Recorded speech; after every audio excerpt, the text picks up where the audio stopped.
Hello दोस्तों, आज हम बात करेंगे जीव विज्ञान के 25 महत्वपूर्ण प्रश्नों के बारे में। जिसमें पहला प्रश्न है, एक वयस्क मानव शरीर में हड्डियों की संख्या कितनी होती है। तो आपको बताना है एक वयस्क मानव शरीर में हड्डियों की कितनी संख्या होती है।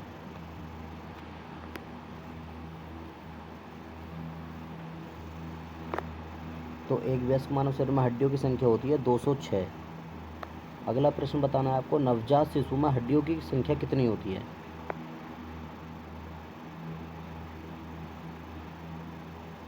तो नवजात शिशुओं में हड्डियों की संख्या 300 होती है।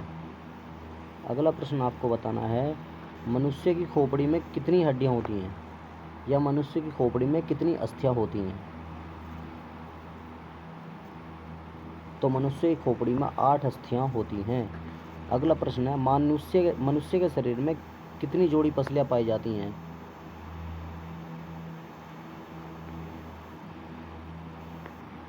तो मनुष्य के शरीर में पाई जाती हैं 12 जोड़ी पसलियां पाई जाती हैं। अगला प्रश्न है, शरीर की सर्वाधिक प्रबल अस्थि कौन सी होती है, यानी सर्वाधिक मजबूत अस्थि कौन सी होती है शरीर की। तो शरीर की जो सर्वाधिक मजबूत अस्थि होती है वो जबड़े की अस्थि सर्वाधिक मजबूत होती है। अगला प्रश्न आपको बताना है, मानव शरीर के किस भाग में सबसे छोटी हड्डी होती है।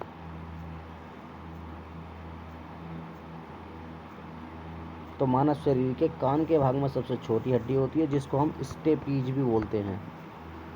क्या बोलते हैं? स्टेपीज। अगला प्रश्न आपको बताया, मानव शरीर की सबसे लंबी हड्डी कौन सी होती है। तो मानव शरीर की सबसे लंबी हड्डी होती है फीमर, जो टांग में पाई जाती है, जांग में। अगला प्रश्न आपको बताना है, निम्नलिखित में से कौन सी मानव शरीर पैर की हड्डी नहीं है। निम्नलिखित में से कौन सी मानव शरीर के पैर की हड्डी नहीं है। तो ह्यूमरस हड्डी मानव शरीर के पैर की हड्डी नहीं है। टीबिया नामक हड्डी भी टांग में पाई जाती है। टीबिया भी, फीमर भी, फिबुला भी। ह्यूमरस हड्डी नहीं पाई जाती है। ह्यूमरस हड्डी पाई जाती है ऊपरी भुजा में। तो अगला प्रश्न है, ह्यूमरस हड्डी कहाँ पाई जाती है। तो ह्यूमरस हड्डी पाई जाती है ऊपरी भुजा में। अगला प्रश्न है, मानव शरीर में सबसे बड़ी हड्डी कौन सी होती है। तो मानव शरीर में सबसे बड़ी हड्डी कौन सी है बताइए। तो मानव शरीर में सबसे बड़ी हड्डी होती है जांघ की हड्डी, जिसको हम फीमर हड्डी भी कहते हैं। अगला प्रश्न आपको बताना है, टीबिया हड्डी कहाँ पाई जाती है। तो टीबिया नामक हड्डी जो पाई जाती है कहाँ पाई जाती है। तो टीबिया नामक हड्डी टांग में पाई जाती है। अगला प्रश्न आपको बताया, मानव शरीर की किस अंग की हड्डी सबसे लंबी होती है। तो जांघ की हड्डी सबसे लंबी होती है, जिसको हम फीमर हड्डी बोलते हैं। अगला प्रश्न है, वृद्ध अवस्था में मनुष्य के शरीर की हड्डियां क्यों कमजोर हो जाती हैं। वृद्ध अवस्था में मनुष्य के शरीर की हड्डियां क्यों कमजोर हो जाती हैं। तो इसमें सही आंसर है कैल्शियम की कमी के कारण। कैल्शियम की कमी के कारण। अगला है, अस्थि में कौन सा लवण सर्वाधिक पाया जाता है। तो अस्थि में सर्वाधिक लवण जो पाया जाता है वो कैल्शियम सल्फेट पाया जाता है। अगला है, अस्थि और पेशियों को आपस में कौन जोड़ता है।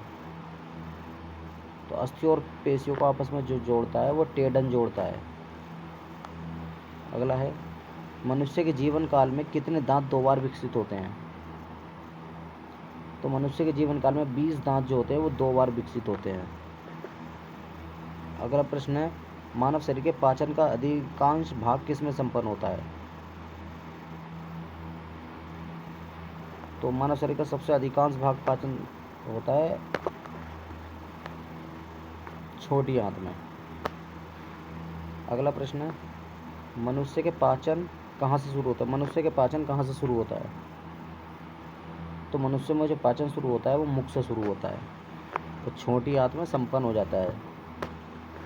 मनुष्य की पाचन नली की लंबाई कितनी होती है। तो मनुष्य की पाचन की लंबाई होती है 32 फीट। 32 फीट। पाचन तंत्र का हिस्सा नहीं है। इसमें से यकृत, पित्ताशय, कार्निया और आंत में से पाचन तंत्र का हिस्सा कौन नहीं है? तो कार्निया नहीं है, कार्निया आँख का भाग पाया जाता है। अगला है दुग्ध प्रोटीन को पचाने वाला एंजाइम। तो दुग्ध प्रोटीन को पचाने वाला पेप्सिन, ट्रिप्सिन, रेनिन, इरोप्सिन। तो रेनिन। अगला प्रश्न आएगा लार में कौन सा एंजाइम पाया जाता है? रेनिन, टेनिन, टाइलिन या रेजिन। तो लार में टाइलिन नामक एंजाइम पाया जाता है। अगला लार किसके पाचन में सहायक होता है? तो लार स्टार्च के पाचन में सहायक होता है।